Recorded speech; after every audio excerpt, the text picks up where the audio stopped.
The palace servants dragged Aishi through marble hallways at dawn. She was 13 years old, purchased 3 weeks earlier from a slave market in Circassia. Her parents had sold her for the equivalent of 2 goats and a bag of grain. Now she stood naked in a preparation chamber, while 6 elderly women inspected every inch of her body under torchlight. They checked her teeth like livestock, pulled her hair to test if it would fall out, spread her legs and examined her genitals with cold, clinical efficiency. One woman pressed hard on Aishi's abdomen, nodding with satisfaction when the girl gasped in pain. Good. No pregnancy, no disease. These women had done this thousands of times. They knew exactly what they were looking for, and exactly what would happen to girls who failed inspection. Aishi didn't know the Sultan's name. She had never seen his face. None of that mattered. She was one of 47 girls brought to Topkapi Palace that month alone. Most would never see the Sultan at all. They would spend their entire lives locked in the harem, growing old as virgins, forbidden from ever leaving or marrying anyone else. The lucky ones got one night with the Sultan. The unlucky ones got nothing but decades of waiting. But Aishi had been selected. Tonight she would be delivered to the imperial bedchamber. The elderly women began their work, scrubbing her skin raw with pumice stones, plucking every hair from her body with tweezers, rubbing perfumed oils into places that made her cry out. They explained nothing. When she asked questions, they slapped her face. You speak when the Sultan commands it. Otherwise, you are silent meat. The preparation took 6 hours. By the end, Aishi's skin was red and inflamed, her eyes swollen from crying. They dressed her in translucent silk that hid nothing, placed gold chains around her ankles, and covered her face with a veil so thin she could see through it, but no one could see her expression. Remember, the oldest woman whispered, her breath smelling of rotted teeth. If you displease him, you will be removed, and removal is permanent. At midnight, 2 eunuchs led her through dark corridors to the Sultan's private chambers. But she didn't enter alone. Behind a carved wooden screen, she could hear breathing, rustling fabric, whispers. There were witnesses, palace officials, whose job was to verify that the marriage would be consummated. They would watch shadows on the walls, listen to every sound, and wait for evidence. The Sultan barely looked at her. He was 43 years old, and this was his 100th wedding night, maybe more. He had stopped counting years ago. Aishi stood frozen as he circled her like a buyer inspecting merchandise. He said nothing. Then he gestured toward the bed, a massive platform covered in silk sheets so white they seemed to glow in the lamplight. What happened next took less than 10 minutes. It was mechanical, brutal, performed with the emotional investment of a man signing a document. Aishi bit her lip until it bled, tasting copper while staring at the ceiling. The witnesses behind the screen stayed silent, but she knew they were there, knew they were listening, knew they would report everything. When it ended, the Sultan stood up, adjusted his robes, and left without speaking. He didn't look back. One of the elderly women immediately entered, holding a lamp and a white cloth. She spread Aishi's legs without gentleness and wiped between them, then held the cloth up to the light. Dark red stained the white fabric. The woman nodded with satisfaction and carried it out of the room like a trophy. That blood-stained cloth would be displayed to palace officials in the morning, proof that Aishi had been a virgin, proof that the Sultan had successfully consummated the marriage, proof that everything had been done according to tradition. For Aishi, it was proof that her body no longer belonged to her. It never had. But the real horror wasn't the lack of privacy. It wasn't the witnesses or the clinical examination afterward. The real horror was what happened when the Sultan couldn't consummate the marriage, when age or illness or simple disinterest made him fail to perform his duty. Because then the bride was blamed, and the palace had very efficient ways of dealing with women who failed to serve their purpose. The morning after a royal wedding night, the entire palace held its breath. Everything depended on that white sheet. If it showed blood, the marriage was valid, the bride was confirmed as properly virgin, and she would be moved to the harem to wait and see if she had conceived. If the sheet was clean, everything fell apart. Fatma learned this the hard way. She was 15 when brought to the Sultan's bed, terrified but obedient. The Sultan was elderly by then, his body failing him in ways that palace physicians couldn't fix with their herbs and potions. He tried for over an hour. Nothing happened. His body refused to cooperate. Finally, exhausted and humiliated, he dismissed her with a wave of his hand. The next morning, the examining women came for the sheet. It was pristine white. No blood, no evidence. The women exchanged glances that Fatma couldn't interpret, but knew were bad. Very bad. They took her to a separate chamber, a windowless room in the deepest part of the palace where sounds didn't carry. 3 eunuchs stood guard outside. "You were not a virgin," the eldest woman stated. Not a question. An accusation. Fatma tried to explain. She stammered about the Sultan's failure, about how nothing had actually happened. The women didn't care. In the Ottoman system, there was no such thing as the Sultan failing. If there was no blood, the bride had lied about her virginity. That was treason, punishable by death. But death wasn't always immediate. Sometimes it was a tool. The palace physicians entered, carrying small, sharp instruments that gleamed in the lamplight. They forced Fatma onto a table, held her down while she screamed, and made several small cuts in precise locations. When they finished, there was plenty of blood. They soaked a white cloth in it, then cauterized the wounds with hot metal. The cloth was displayed that afternoon as proof of Fatma's virginity. The palace records officially noted a successful consummation. But Fatma spent the next 3 days in agony, her wounds becoming infected, fever burning through her body. Palace physicians treated the infection with the same clinical detachment they had shown while creating it. She survived. Barely.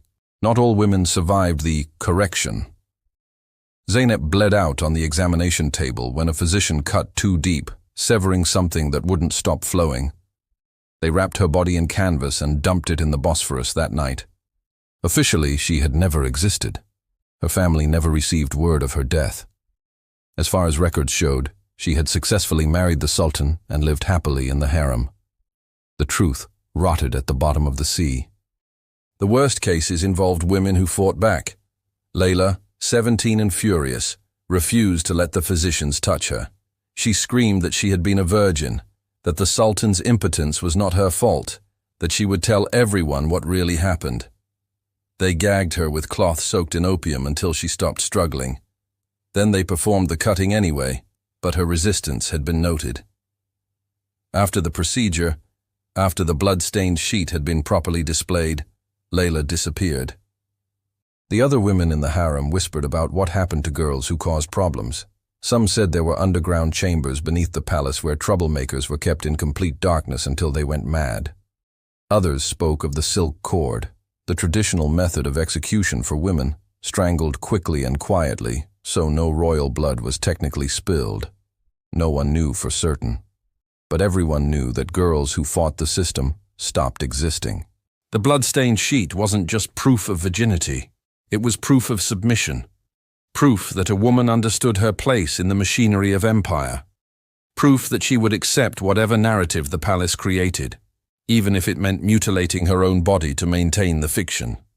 The sheet was white before the wedding night, and it had to show red in the morning. How that red got there didn't matter to anyone except the woman bleeding. And if a woman somehow survived the wedding night intact, if her sheet showed blood without intervention, if she passed every test and fulfilled every requirement, she might think the worst was over. She would be wrong. Because now came the real challenge. Now she entered the harem, where hundreds of other women had also passed the test, and only one of them could become the mother of the next sultan. The competition was about to turn deadly. The harem wasn't a palace. It was a warehouse for women. At any given time, Topkapi Palace held between 300 and 800 women locked behind guarded doors.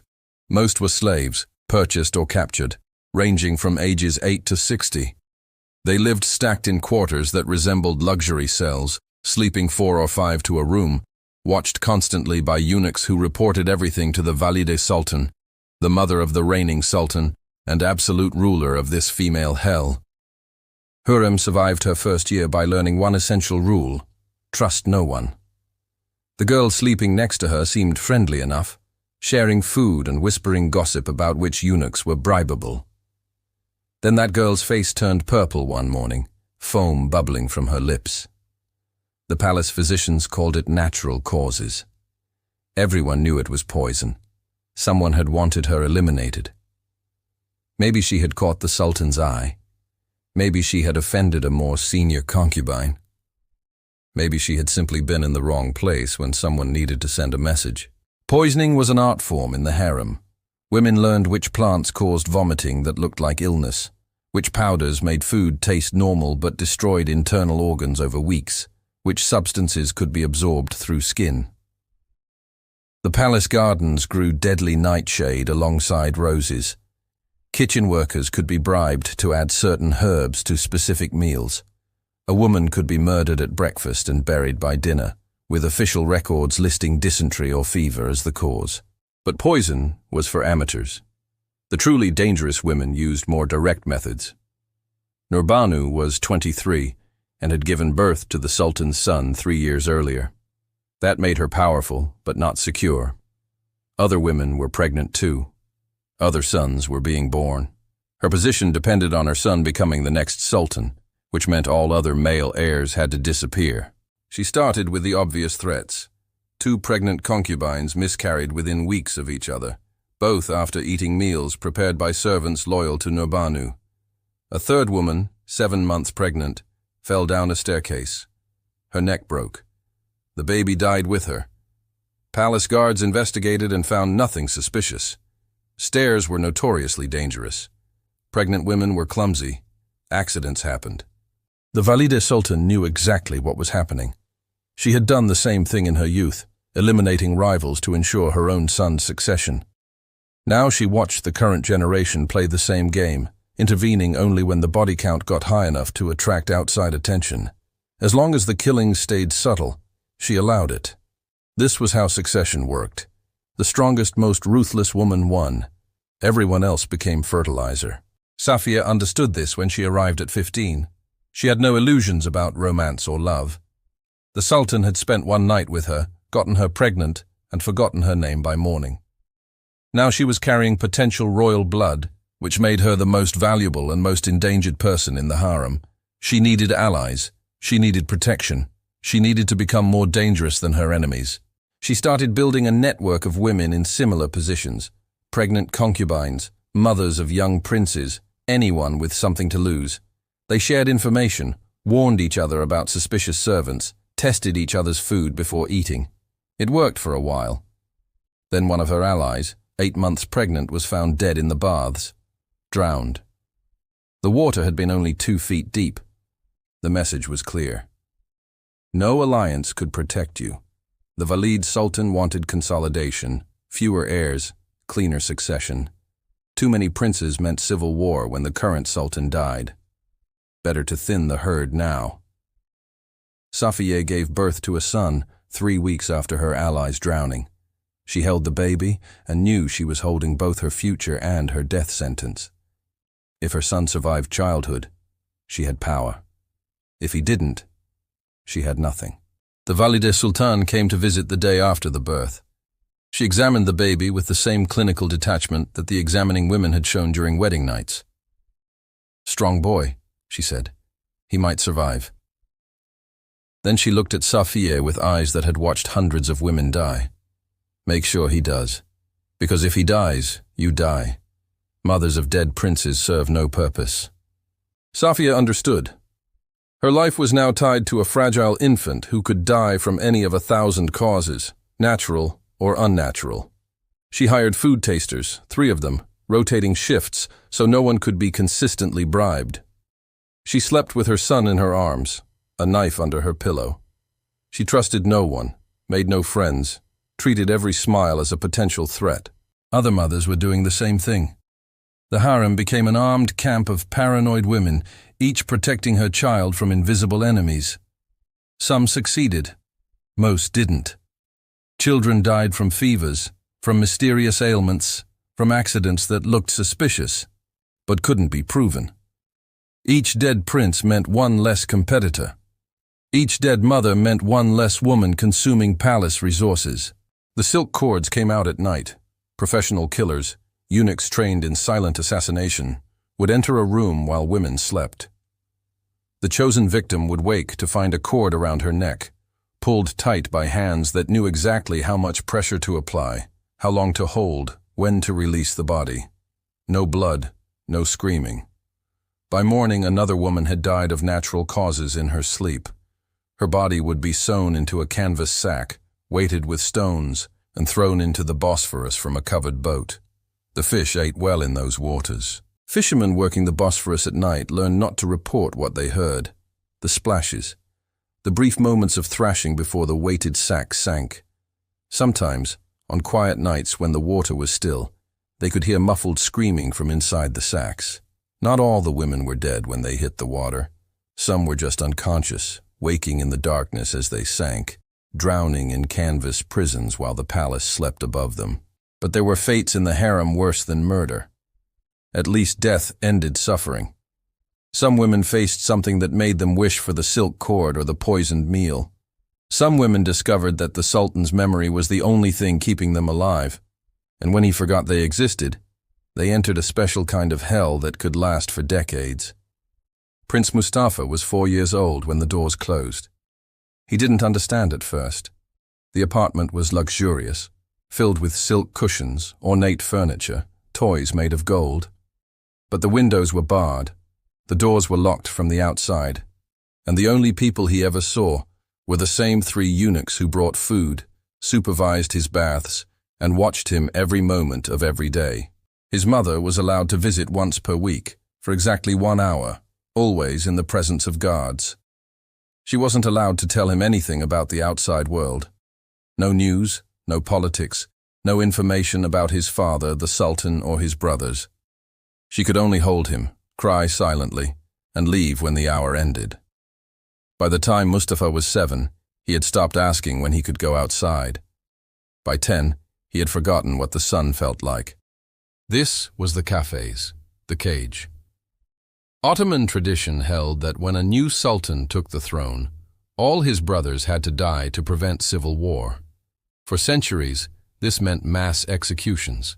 New sultans would order the strangulation of every male sibling, sometimes dozens of them, all killed on the same night. Babies, children, teenagers didn't matter. They all got the silk cord. But eventually, even the Ottomans found this wasteful. What if the new sultan died without an heir? The dynasty could end. So they created the cafes, a compromise between murder and freedom. Princes who weren't chosen as heirs were locked in special apartments inside the palace, kept alive but contained, preserved like backup copies in case the primary heir failed. Mustafa shared his cafes with 2 brothers. They had lived together since childhood, growing into men who had never held money, never spoken to anyone outside their cage, never learned anything useful about ruling or war or administration. The eunuchs made sure of it. No books about politics, no discussions of current events, no education beyond basic literacy and religious texts. The princes were kept deliberately ignorant, their minds as imprisoned as their bodies. By the time Mustafa was 20, he had developed rituals to maintain sanity. He counted tiles on the walls, memorized the patterns in the carpet, created elaborate games with himself that filled the empty hours. His brothers did the same. They spoke to each other less each year, having exhausted every possible conversation years ago. They lived like ghosts, present but not alive, waiting for death or for a summons that might never come. Some princes in the cafes were castrated, not officially, of course, but palace physicians would be ordered to perform routine examinations that involved crushing certain organs or administering drugs that permanently destroyed fertility. The official records showed nothing. But the princes became eunuchs, unable to father children, no longer a genetic threat to the dynasty. They lived the rest of their lives as sterilized ornaments, royal blood that would never produce heirs. Prince Osman had been in the cafes for 40 years when the new sultan finally summoned him. He was 53 years old, his hair completely white, his body soft from decades without exercise. He had spent his entire adult life in 3 connected rooms, watching the same walls, eating the same food, seeing the same 3 faces day after day. When guards opened the door and told him the Sultan wanted to see him, Osman had a panic attack. The outside world terrified him more than the cage. The Sultan looked at his uncle with a mixture of pity and disgust. Osman couldn't make eye contact, couldn't speak without stammering, flinched at every sound. Decades in the cafes had broken something fundamental in his mind. He wasn't a threat. He was barely human. The Sultan sent him back to his cage. Osman was relieved. The brief exposure to the outside had been overwhelming. He wanted his familiar walls back. Not all princes went mad slowly. Some broke quickly and violently. Prince Ibrahim started screaming one day when he was 16 and didn't stop for 3 hours. The eunuchs restrained him, tied him to his bed, gagged him when the screaming continued. Palace physicians diagnosed demonic possession and prescribed beatings to drive out the evil spirits. Ibrahim took the beatings without resistance, his eyes empty, his mind somewhere far away. He lived another 20 years in the cafes, silent and docile, his consciousness seemingly departed. The worst part wasn't the princes themselves. It was their mothers, women who had given birth to royal sons, who had fought and killed to protect those sons in the harem, who had survived assassination attempts and poison and political intrigue. They had won the ultimate prize, a living son, and then watched that son be locked away forever, destroyed slowly by isolation and ignorance. These mothers were allowed weekly visits, just like Mustafa's mother. They came faithfully, watching their sons deteriorate year by year, unable to help, unable to comfort, unable to do anything except witness the slow erasure of the children they had sacrificed everything to protect. Some mothers went mad, others committed suicide. Most just endured, visiting their caged sons until they themselves died, their last words often apologies for bringing sons into a world that would cage them. And when a prince in the cafes finally died, from illness or madness or simple despair, his body was removed quickly and disposed of without ceremony. No funeral, no grave marker, no acknowledgement that he had ever existed. The official records would be adjusted. The prince's name would be removed from genealogies. Within a generation, he would be forgotten entirely, as if he had never been born. The cafes didn't just imprison bodies, it erased lives completely. But the mothers of these erased princes, the women who had survived the harem only to watch their sons destroyed, they weren't erased. They were kept alive, maintained in comfort, displayed occasionally as proof that the Sultan was merciful to his family. They lived in a special section of the harem, a place where other women whispered and avoided making eye contact, because everyone knew these women had lost everything, and their loss served as a warning. Give birth to a prince, fight to keep him alive, and you might end up like them. Alive but hollow, breathing but empty, watching your life's purpose rot behind locked doors while you continued existing for no reason except that the palace hadn't bothered to kill you yet. The executioners came at 3 in the morning. They moved through the harem like shadows, their feet wrapped in cloth to muffle footsteps, carrying silk cords dyed black so they wouldn't show stains. These men were specialists, trained from childhood in the art of killing without evidence, without noise, without mercy. Their victims never saw them coming. Elif woke to pressure around her throat. Before her brain could process what was happening, the cord was already cutting off her air. She tried to scream, but nothing came out. Her hands flew to her neck, trying to pull the cord away, but the man behind her was strong and experienced. He knew exactly how much pressure to apply, exactly how long to hold. 45 seconds.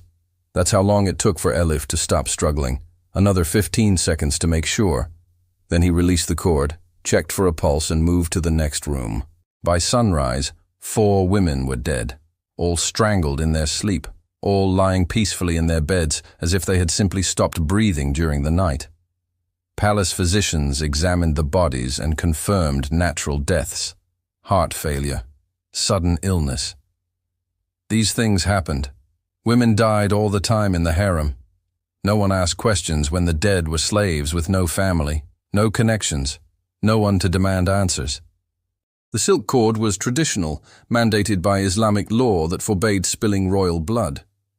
Technically, no one in the royal family could be executed by cutting, stabbing, or any method that drew blood. So the Ottomans perfected bloodless killing. Strangulation, drowning, suffocation. Methods that left bodies intact, that could be explained away as natural causes, that satisfied religious law while accomplishing political murder. But not all executions happened in bed. Some women were taken to special rooms in the palace's lower levels, windowless chambers that had been used for this purpose for centuries. The stone's walls had absorbed so much screaming that some claimed you could still hear it if you pressed your ear against them on quiet nights. Women who fought back, who tried to expose secrets, who became inconvenient in ways that required more than silent strangulation, they ended up in those rooms. Fatima made the mistake of threatening the Valid Sultan. She had information about the death of a rival concubine, proof that the killing hadn't been an accident. She thought this information gave her leverage, protection, value. She was wrong. 2 eunuchs came for her during afternoon prayers, when the harem was at its quietest. They dragged her through hidden passages to one of the execution chambers. There was no trial, no final words, no ceremony, just efficiency. The chief executioner waited with his cord, but Fatima fought. She scratched one eunuch's face, drew blood, kicked and screamed and refused to submit. So they tied her to a chair, gagged her with cloth, and waited for her to exhaust herself. It took 2 hours. When she finally went limp from fatigue, they removed the gag and applied the cord. Her last conscious thought was the realization that her information had died with her. No one would ever know what she knew. The night drownings were worse. Some women were sentenced to execution but couldn't be killed inside the palace for various political reasons. Maybe they had powerful families who would ask questions. Maybe their deaths needed to look definitively accidental. Maybe the Valid Sultan simply wanted them to suffer more. For these women, there were the Bosphorus sacks. The process was methodical. Executioners would come at midnight with large canvas sacks and heavy stones. The condemned woman would be bound hand and foot, conscious but helpless, and placed inside the sack. Then stones would be added, enough weight to ensure the sack would sink quickly. The sack would be sewn shut with heavy thread.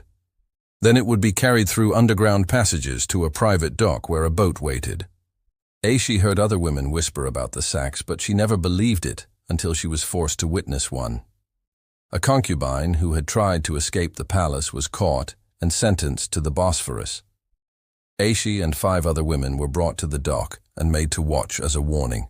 The condemned woman was screaming inside her sack, her voice muffled by canvas, but clearly audible. The executioners showed no emotion as they loaded the sack into the boat and rowed out into the dark water. When they reached the deepest part of the channel, they tipped the sack overboard. It hit the water with a splash, then sank immediately. But the screaming didn't stop right away. For almost 30 seconds, they could hear muffled sounds from beneath the water, growing fainter, but still there. The woman was drowning in the darkness, trapped in canvas, surrounded by stones, sinking into cold that would preserve her body for decades. When the sounds finally stopped, the executioners rowed back in silence. The witnessing women were returned to the harem with instructions to forget what they had seen. But forgetting was impossible. Fishermen working the Bosphorus learned to avoid certain areas, especially at night. They reported hearing sounds from the water that didn't match any known fish or animal. Splashing, thrashing, brief bursts of noise that stopped suddenly. Sometimes, when the current was strong, sacks would wash up on shore weeks or months later.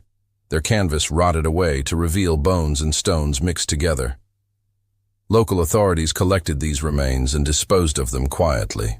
Official records noted nothing. In 1836, during construction of new docks along the Bosphorus, workers discovered something that made several of them quit immediately.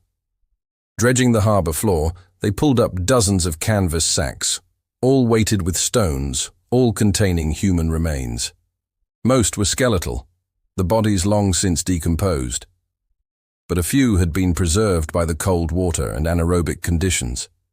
These sacks contained the mummified corpses of women and children, their faces frozen in expressions of terror and suffocation, their bound hands still clawing at the canvas that had imprisoned them. The Ottoman authorities ordered the remains reburied immediately without identification or investigation. Workers were paid extra to keep silent, but rumors spread anyway. People started counting the sacks, estimating how many bodies had been dumped in that section of the Bosphorus over the centuries. Conservative estimates suggested hundreds. More realistic counts pointed toward thousands. The water had been a mass grave for generations of inconvenient women. Their deaths never recorded, their names never spoken, their families never notified. The executioners kept working. They were generational specialists, fathers teaching sons the family trade. How to approach a sleeping woman without waking her until the cord was already in place. How to gauge the exact moment when struggling stopped and death began. How to tie a drowning sack so it wouldn't come loose underwater. How to lift bodies without leaving marks. How to clean silk cords so they could be reused. These skills were passed down like recipes, refined over centuries, perfected through countless repetitions. But even executioners had limits. One man, after 20 years of service, began having nightmares. He saw the faces of women he had killed, heard their muffled screams from inside the sacks. He requested reassignment to any other position in the palace. The Valid Sultan denied his request. Executioners knew too much to be allowed normal lives. So he continued working, killing 2 or 3 women per month on average, watching the pile of bodies in his memory grow higher. When he finally died at age 60, his last words were an apology to no one in particular. The truly horrible part wasn't the killing itself. Execution was quick at least. The truly horrible part was what happened to women who weren't important enough to kill. Women who the palace simply forgot about.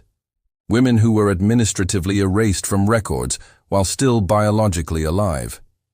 These women discovered that death would have been a mercy compared to what awaited them in the forgotten wings of the harem. In 1909, during the final years of the Ottoman Empire, reformers ordered a complete inventory of Topkapi Palace. The harem had been officially closed for decades, its residents relocated or released.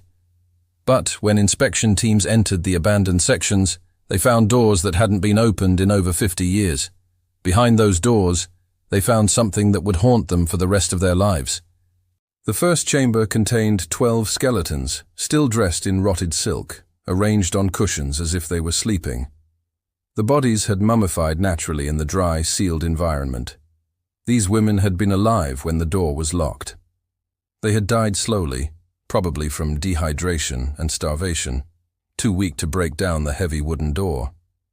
Scratch marks covered the walls near the door, fingernails broken off and embedded in the wood where they had tried to claw their way out. The inspection team leader vomited. His assistant fainted. They had expected to find empty rooms, maybe some forgotten furniture. Instead, they found a tomb, a place where women had been sealed alive and forgotten. The official report noted 12 bodies, but didn't include photographs. The scene was too disturbing, too shameful for the dying empire to acknowledge publicly. But that was just the first room. As inspectors opened more sealed chambers, they found more bodies. Some rooms contained single skeletons. Others held 3 or 4. One large chamber held 27 mummified corpses, women and children of various ages, all showing signs of prolonged malnutrition and disease.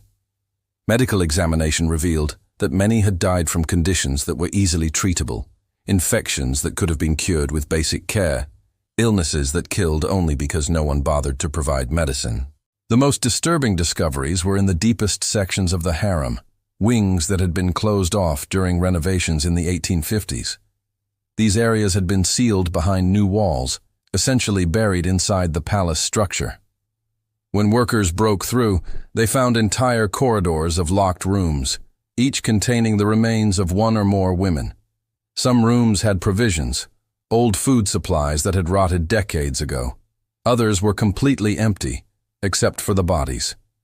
In one room, inspectors found a skeleton sitting against the wall, surrounded by writing.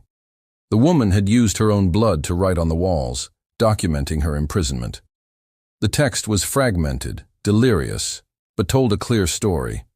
She had been a concubine, forgotten during a palace reorganization. Her servants had been reassigned. Her stipend had been cancelled due to clerical error. She had screamed for help until her voice gave out, pounded on the door until her hands broke. And finally, as she weakened from starvation, she had written her story in blood, hoping someone would eventually find it. Her name was Husnusha. She had been 17 when locked in that room. Based on the length of her hair and fingernails, medical examiners estimated she had survived for approximately 3 months before dying. 3 months of knowing she was forgotten, knowing no help was coming, slowly starving in a locked room inside a palace where thousands of people lived and worked just walls away. Her blood-written story ended with a single sentence repeated dozens of times, covering every wall. I existed. I existed. I existed. The investigation revealed something even more horrifying. Palace records showed that Husnusha had been officially declared dead 2 years before she was locked in that room. Some bureaucratic error had recorded her death prematurely, probably to close out her financial accounts. As far as the palace administration knew, she didn't exist. So when she was accidentally sealed in during renovations, no one noticed. No one checked on her. No one wondered where she had gone. She had been officially dead for 2 years when she actually died, alone and terrified, trying to prove through blood and walls that she had been real. Other rooms told similar stories. Women who had been lost in the administrative machinery, whose names had been crossed off lists due to mistakes or deliberate fraud, who had continued living in sealed sections of the harem while the rest of the palace forgot they existed. Some had been relatively young when sealed in. Others were elderly, women who had spent 50 or 60 years in the harem and were simply overlooked when sections were closed. One chamber contained the body of a woman who had been pregnant when locked in. The skeleton showed clear signs of having given birth, and beside her were the tiny bones of an infant. She had delivered alone in darkness in a sealed room with no help. Both mother and child had died shortly after, their bodies eventually mummifying together. Medical examiners couldn't determine exactly how long they had survived after the birth. Days, maybe. Possibly a week. The mother's skeleton showed signs of trying to breastfeed. Her body had attempted to sustain the infant, even as she herself starved. The inspection teams worked for 6 months, cataloging every sealed room, every forgotten body. The final count was 247 women and 19 children, all found dead in chambers that had been locked or sealed between 1830 and 1880. The youngest victim was estimated to be around 3 years old. The oldest was probably in her 70s, her skeleton showing signs of arthritis and osteoporosis. All had died from neglect, starvation, dehydration, or treatable medical conditions. None had been murdered deliberately. They had simply been forgotten. The Ottoman government suppressed the findings immediately. The report was classified, the inspection team sworn to silence, and the bodies were buried in unmarked mass graves outside the city. Officially, the harem inspection found nothing unusual, just empty rooms and old furniture. The 247 forgotten women were forgotten again, this time permanently, but photographs survived. A few inspection team members had taken pictures despite orders not to, and these images eventually leaked to European newspapers decades later. The photographs showed mummified bodies in silk clothing, skeletal hands frozen in positions that suggested suffering, and blood-written messages on walls. One photograph showed close-up writing, desperate words in Ottoman Turkish, describing hunger, thirst, and abandonment. These images became evidence of what the empire had been built on. Not just conquest and administration, but the systematic disposal of women who served no further purpose. The harem system had always been about efficiency. Buy women, use them for political alliances or royal pleasure, discard them when no longer needed. The executions were simply the formal version of disposal. But the forgotten women, the ones who died in sealed rooms, they represented something worse. They showed that the empire didn't even care enough to officially kill them. It was easier to just stop thinking about them, to let bureaucratic errors erase their existence, while their bodies remained trapped in locked rooms, dying slowly in the dark. Husn Shah's blood-written words became a haunting epitaph for all of them. I existed. Past tense. She had known she was dying, known her existence was being erased, and spent her final strength insisting that she had been real, that her life had mattered, that someone someday would find proof that she had lived and suffered and died as a human being, not just as forgotten property in a sealed room. The Ottoman Empire collapsed completely in 1922. Topkapi Palace became a museum in 1924. Tourists now walk through the harem, admiring the beautiful tiles and ornate architecture, imagining romantic scenes of imperial luxury. The tour guides mention that the harem housed the sultan's wives and concubines, that it was a place of intrigue and competition. They don't mention the sealed rooms, the forgotten bodies, or the women who died scratching messages into walls that no one read until decades after their deaths. The sealed chambers were cleaned and renovated, their grim contents removed and hidden. But the scratch marks remain on some walls, faint but visible if you know where to look. And on quiet days, when the museum is empty and the tourists have gone, security guards report strange sounds from the deepest parts of the harem.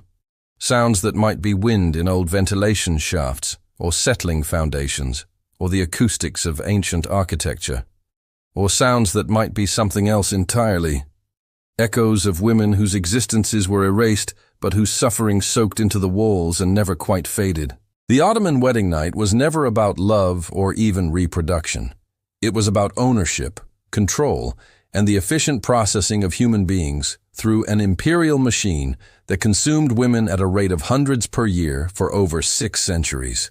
Some were strangled, some drowned, some died in childbirth or from poison or in fights with rivals, and some were simply forgotten, sealed behind doors that no one bothered to open, dying slowly in rooms that became tombs while the empire continued functioning above them, around them, without them. The blood-stained sheets, the witnessed consummations, the harems and cafes and silk cords, these were all part of the same system. A system that treated women and children as disposable components in the machinery of dynasty.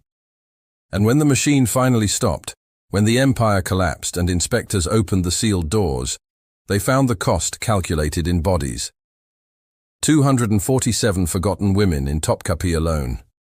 Multiply that by every palace, every provincial governor's residence, every garrison where harems were maintained, and the true count becomes impossible to calculate. Thousands of women, maybe tens of thousands, lost in the administrative cracks of empire, their deaths unremarked and their lives unremembered, until their mummified bodies were finally discovered and reburied in silence.